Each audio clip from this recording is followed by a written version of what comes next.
Terres et vignes de l'Aube avec la Chambre d'agriculture de l'Aube. Rassemblés pour innover.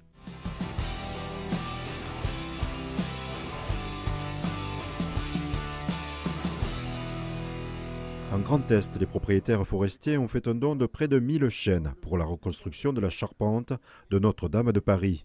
Ici, à Estissac, 84 grumes ont été livrées en juillet. L'une des pièces en provenance de Haute-Marne, remarquable par sa rectitude, s'apprête à être sciée. Je suis en train de dessiner ma pièce pour savoir si je vais passer partout. On prend notre temps, plus le temps que d'habitude. C'est Notre-Dame, c'est prestigieux. Cette grume a une dimension assez singulière, c'est-à-dire qu'elle mesure 12 mètres et elle a un diamètre très important, ce qui va nous permettre de réaliser parmi les plus grosses pièces pour la flèche. Et son histoire, Madame Del Duca, à qui appartenait la forêt à l'époque, elle ne passait pas une fois en forêt sans vouloir voir son chêne et se faire photographier devant. Depuis toujours, on a dit que ce chêne, il fallait qu'on ait une utilisation noble. Cette utilisation est complètement dans la droiture de ce qu'aurait aimé Madame Del Duca.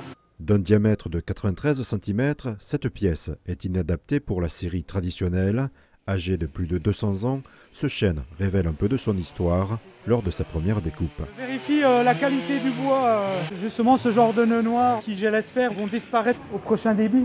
On a un chariot de 7 tonnes, on n'arrive pas à la lever tout seul. On est obligé de prendre 2 chariots pour lever la grume. On est obligé de la placer bien droite, c'est un peu galère pour nous. Sur la quarantaine de scieries participantes en France, 5 sont aux boises.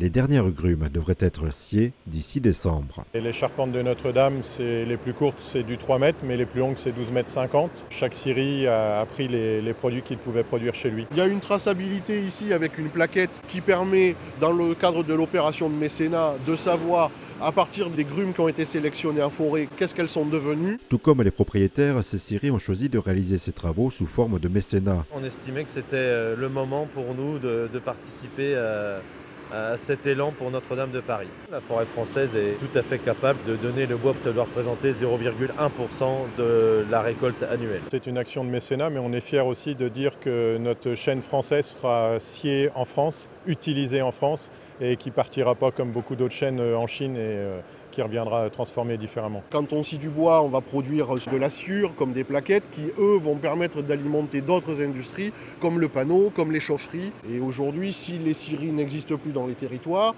c'est toute une industrie qui peut disparaître, et pour les propriétaires, des soucis de débouchés. Une fois découpées, ces poutres seront stockées plus d'1 an, puis livrées aux charpentiers. Ce chêne servira durant des siècles d'élément de toiture de l'un des monuments les plus visités d'Europe.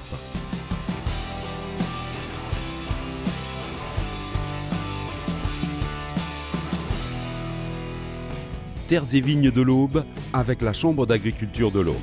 Rassemblés pour innover.